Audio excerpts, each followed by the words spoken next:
शहर बगदाद से दूर एक पुरसुकून बस्ती में अयाज नामी एक बूढ़ा ताजिर रहता था। उम्र के आखिरी हिस्से में पहुंचकर उसने अपना कारोबार छोड़ दिया और उसे अपने दोनों बेटों के हवाले कर दिया। अयाज का बड़ा बेटा हसन निहायत आला अखलाक का मालिक था। वो न सिर्फ ज़हीन था बल्कि अपने उम्दा किरदार की वजह से बस्ती में इज्जत की निगाह से देखा जाता था।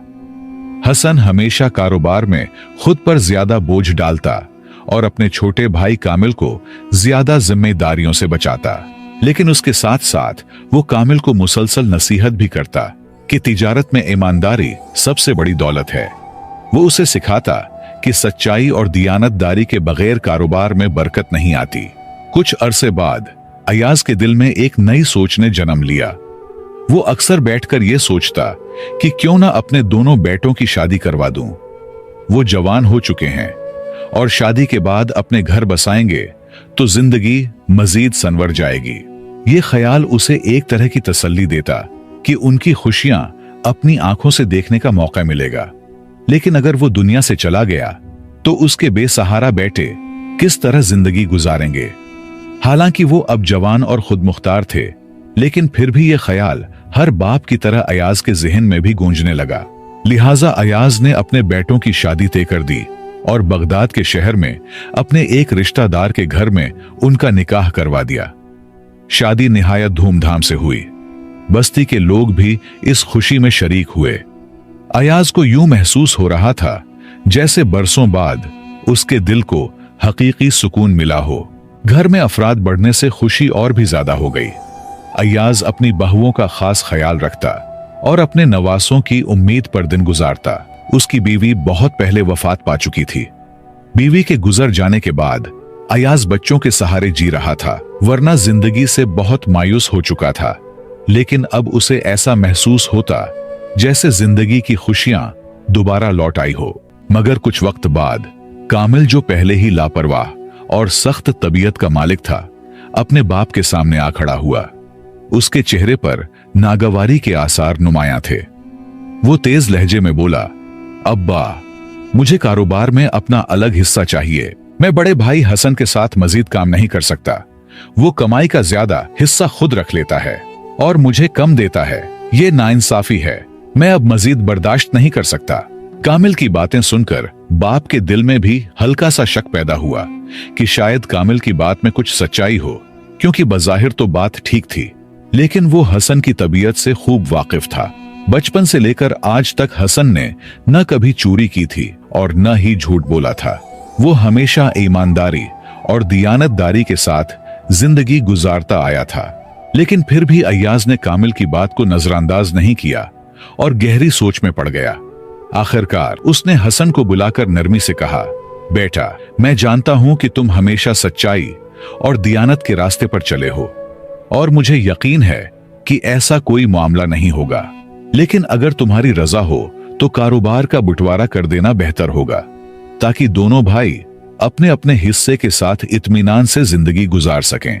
ये कहते हुए अयाज के लहजे में अफसोस भी था और बेबसी भी, क्योंकि वो नहीं चाहता था कि उसके बेटों के दरमियान कोई रंजिश पैदा हो।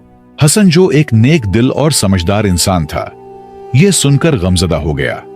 वो सोचने लगा कि अगर उसके वालिद के सामने ही कारोबार का बंटवारा हो गया तो इस सदमे से अब्बा शायद गम से मर ही जाएंगे। वो नहीं चाहता था कि उसके वालिद की जिंदगी के आखिरी दिन किसी परेशानी में गुजरें। दूसरी तरफ हसन जानता था कि कामिल को तिजारत के मामलात की कोई खास समझ नहीं थी। अगर उसे अलग कर दिया गया तो वो नासमझी में सारा सरमाया जाया भी कर सकता है। इसी सोच के पेश नजर हसन ने कारोबार तकसीम करने से इनकार कर दिया। ये सुनकर कामिल तेश में आ गया। उसने गुस्से से बाप की तरफ देखा और तेज लहजे में कहा, देख लिया अब्बा, मैं पहले ही कह रहा था कि ये बंदा ठग है। ये मुझे वरगुलाकर मेरे हिस्से के पैसे चोरी कर रहा है और मुझे कम देता है। लेकिन अब ऐसा नहीं होगा। मैं उसके साथ कारोबार नहीं करूंगा। अब जो होगा अलग होकर होगा। कामिल खुद भी लापरवाह और नासमझ लड़का था, लेकिन इसके सोच के पीछे उसकी बीवी भी मुलव्विस थी, जो कामिल की कम अक्ली का पूरा फायदा उठाना चाहती थी।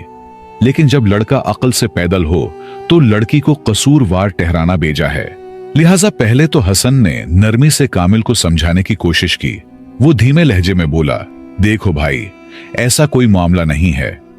कारोबार के तमाम पैसों का हिसाब किताब लिखा हुआ है, हर रकम दर्ज है। अगर सब कुछ साफ तौर पर लिखा जा रहा है तो फिर मैं कैसे पैसे चोरी कर सकता हूं? लेकिन कामिल अपनी जिद पर डटा रहा और हसन की बातों पर यकीन करने के लिए तैयार न था। यह देखकर हसन ने मजीद वजाहत के लिए कहा, अगर तुम्हें मेरे अखलास पर शक है तो हमारे साथ जो 2 मजदूर काम कर रहे हैं, जाकर उनसे पूछ लो। अयाज ने गहरी सांस ली और कहा, नहीं, घर की बात बाहर ले जाने की कोई जरूरत नहीं। फिर उसने हसन की तरफ देखा और नर्म लहजे में बोला, बेटा, बस छोड़ो ये मामला, कारोबार का हिसाब कर लो। आधा हिस्सा तुम्हारा और आधा कामिल का। जब तक मैं जिंदा हूं, मुझे बस इतने पैसे दे दिया करना कि मेरा गुजारा हो जाए। बाकी कमाई से तुम दोनों अपनी जिंदगी संवारो। अयाज के ये अल्फाज हसन के दिल पर तीर की तरह लगे। उसे शदीद दुख हुआ कि जिस बाप ने उन्हें काबिल बनाया, जो हमेशा उनके लिए साया बने रहे, आज उन्हीं के सामने उनके माल को तकसीम कर दिया गया। ये एक ऐसा दर्द था जिसे सिर्फ एक बाप ही समझ सकता था, और ये महज कामिल की बेवकूफी की वजह से। मगर उसने जब्त किया। वो नहीं चाहता था कि मजीद कोई तलखी पैदा हो, लिहाजा उसने खामोशी से बाप की बात मान ली और सबके सामने कारोबार का बंटवारा कर दिया। अब दोनों भाई अपने अपने हिस्से के मालिक बने। दूर दराज इलाकों से कपड़ा और मसाले वगैरह लाकर बगदाद में फिरुख्त किए जाते थे। हसन जानता था कि कामिल की फितरत लापरवाही की है और वो कारोबार चलाने की सलाहियत नहीं रखता। उसे यकीन था कि कामिल पैसे डबू बैठेगा, मगर वो कर भी क्या सकता था? हालात के मुताबिक उसे यही सब सहना था। वक्त गुजरता रहा। दोनों भाई एक ही घर में रहते थे, मगर कारोबार अलग अलग था। पहले जो 2 मजदूर उनके साथ काम करते थे, वो भी तकसीम हो गए, एक कामिल के साथ और एक हसन के साथ। जिंदगी बज़ाहिर मामूल के मुताबिक चल रही थी, लेकिन अंदर ही अंदर तूफान उठ रहा था। हसन की समझदारी और मेहनत के बायस इसका कारोबार तरक्की कर रहा था, जबकि कामिल की लापरवाही और नासमझी ने जल्द ही उसे जवाल की तरफ धकेलना शुरू कर दिया। चंद ही महीनों में नुकसान होने लगा और वो मुसलसल घाटे में जाने लगा। कुछ अरसा बाद बड़े भाई हसन ने कामिल को नरमी से समझाया, भाई, अपने कारोबार का हर महीने हिसाब किताब किया करो, ताकि तुम्हें कमाई और नुकसान का अंदाजा रहे। ऐसा ना हो कि तुम मुसलसल नुकसान में जा रहे हो और तुम्हें पता ही ना चले। मगर कामिल, जो अक्ल से बिल्कुल पैदल और कारोबार के मामलात से नावाकिफ था, अपनी जिद पर कायम रहा। उसने खुद एतमादी से जवाब दिया, नहीं भाई, मुझे सब मालूम है, मैं कमाई में हूं और मुझे एक एक टके का हिसाब रहता है, तुम फिक्र न करो। हसन और अयाज दोनों कामिल की लापरवाही से खूब वाकिफ थे, मगर वो खामोश रहे। जानते थे कि समझाने का कोई फायदा नहीं होगा। वक्त गुजरता रहा और बिलाखिर कामिल ने वो दिन देख लिया जिसका उसे हमेशा खौफ था।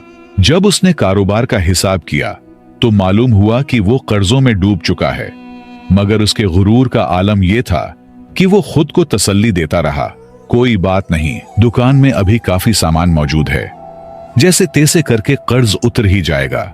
मगर वो ये नहीं समझ रहा था कि अगर यही हाल रहा तो जल्द ही उसके पास बेचने के लिए कुछ भी नहीं बचेगा और वो लखपति से रोडपति बन जाएंगे। वक्त गुजरता गया और एक दिन वो भी आया जब कामिल की दुकान में सामान कम होने लगा। वो जो कभी शान से कहता था कि सब कुछ उसके काबू में है, अब आहिस्ता आहिस्ता हकीकत के करीब पहुंच रहा था। बाप और हसन दोनों कामिल की ये दिलेराना मगर हकीकत से खाली बातें सुनकर सोच में पड़ जाते कि शायद उसने कहीं और जगह पैसे लगा रखे हों, शायद वो कुछ और मंसूबा बना रहा हो, मगर सच तो जल्द ही खुलकर सामने आने वाला था। कुछ अरसा बाद आखिरकार कामिल कंगाल हो गया। एक दिन वो बोझल कदमों के साथ बाप के पास आया और बेबसी से कहने लगा, अब्बा, मैं मुसलसल नुकसान क्यों कर रहा हूं? मैं तो सब कुछ ठीक से करता हूं, फिर भी मेरा कारोबार डूब गया। और देखें, हसन का कारोबार दुगना हो चुका है। आखिर उसकी क्या वजह है? अयाज एक समझदार और तजर्बाकार शख्स था। उसने कामिल की बातें गौर से सुने लेकिन कुछ न कहा।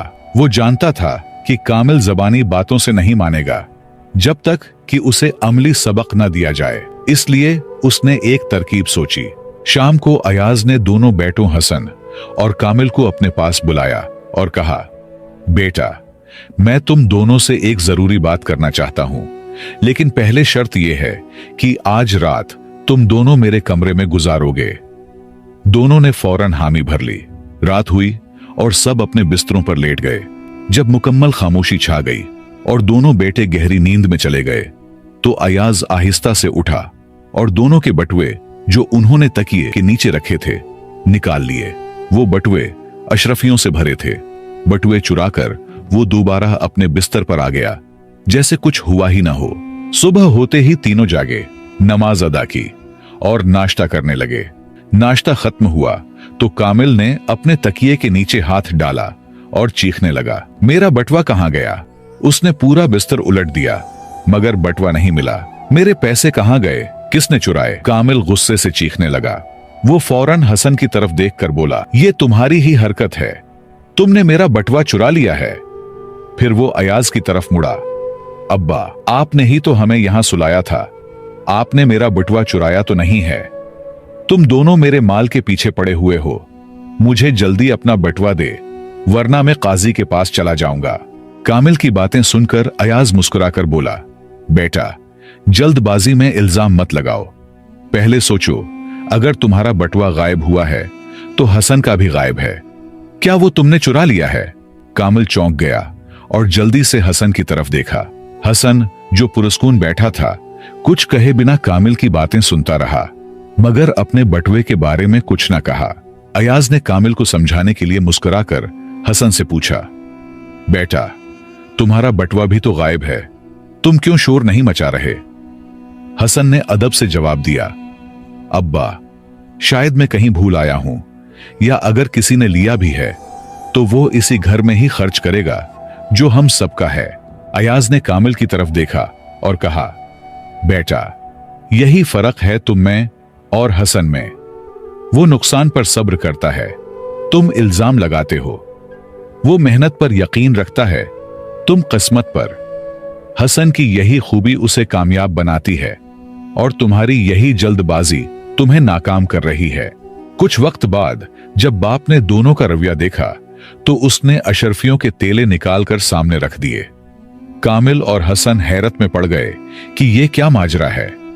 बाप ने कामिल की तरफ देखा और गहरी आवाज में कहा, बेटा, तुम दूर दराज इलाकों से सामान लाते हो, मेहनत भी करते हो, लेकिन नाकामी की वजह यह है कि तुमने महज चंद शरफियों के लिए अपने बाप और बड़े भाई पर इल्जाम तराशी की। इसका मतलब है कि तुम्हारे लिए रिश्तों से ज्यादा दौलत की भूख अहम है। तुम्हारी लालच और लापरवाही का नतीजा ही ये बंटवारा था। वरना अगर तुम्हारे दिल में सच्चाई और भाईचारा होता तो आज तुम अपने भाई के साथ मिलकर कारोबार को बहुत आगे ले जा चुके होते। मैंने सिर्फ तुमसे पैसे नहीं लिए थे, बल्कि हसन के तेले में तुमसे कई ज्यादा अशरफियां थीं, मगर वो खामोश रहा। उसे मालूम था कि ये पैसे या तो मैंने रखे हैं या उसके अपने भाई ने। उसके नजदीक इस बात से कोई फर्क नहीं पड़ता था कि दौलत मेरे पास हो या उसके पास, क्योंकि आखिर में ये सब इसी घर के लिए था। बाप के खामोश होते ही हसन ने धीमे लहजे में कहा, कामिल भाई, अगर आज तक तुम कारोबार में टिके हुए हो तो कभी सोचा है क्यों? अपने किसी मजदूर से पूछो कि तुम अब तक कैसे संभले हुए हो, वरना तुमने तो कब का अपने हिस्से का घर भी कारोबार में बेच दिया होता। कामिल ने बात को जानने के लिए जल्दी मजदूर को बुलाया और कहा, यह क्या कह रहा है? मजदूर ने कहा, मालिक, हसन भाई बिल्कुल सच कह रहे हैं। जब भी मैं सुबह दुकान खोलता तो हसन भाई आकर आपके सारा हिसाब देखते। जो नुकसान होता वो खामोशी से अपनी जेब से पैसे निकालकर मुझे देते और कुछ इजाफी पैसे देते और कहते, ये पैसों में शामिल कर दो और जो इजाफी अशरफियां दी है उसे अपने पास महफूज रखो। कामिल को मत बताओ ताकि वो कारोबार सीखे। नुकसान तो होता रहेगा, लेकिन चलो वो कुछ तो सीख लेगा। जितना कर्ज आप पर चढ़ा हुआ है उससे कहीं ज्यादा रकम हसन भाई ने मुझे थोड़ा थोड़ा करके दी है। मैंने ये पैसे अपनी अमानत समझकर रखे हैं। अगर आप चाहें तो मैं अभी के अभी आपको लुटा देता हूं। कामिल की आंखें आंसुओं से भर गईं और वो चीख चीख कर रोते हुए बाप और भाई के गले लग गया। उसे एहसास हुआ कि अगर ये दोनों न होते तो वो आज कहीं का न रहता। निदामत से लबरेज लहजे में उसने हसन से कहा, भाई मैं आपके साथ काम करूंगा, जो आप कहेंगे वही करूंगा। मैं वाकई नासमझ था, मुझे आप और अब्बा जान पर भरोसा करना चाहिए था। हसन ने मुस्कुराते हुए उसे गले लगा लिया और यूं दोनों भाई एक होकर कारोबार में जुट गए, जबकि बाप की खुशी का कोई ठिकाना न था।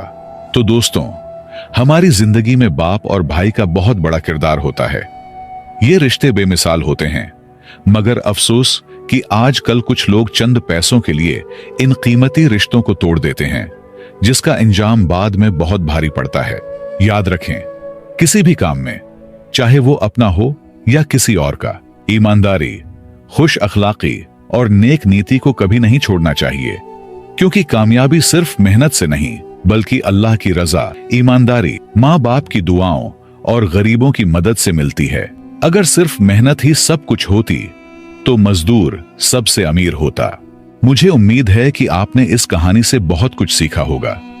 हमारे चैनल पर हर कहानी में एक गहरा सबक छुपा होता है, तो अगर आपने हमारी वीडियोस नहीं देखें तो जरूर देखें। मजीद सबक आमूज कहानियों के लिए हमारे चैनल को सब्सक्राइब करें और घंटी का बटन दबाना न भूलें। अगर वीडियो पसंद आई हो तो लाइक और शेयर जरूर करें। आपके ताउन का शुक्रिया।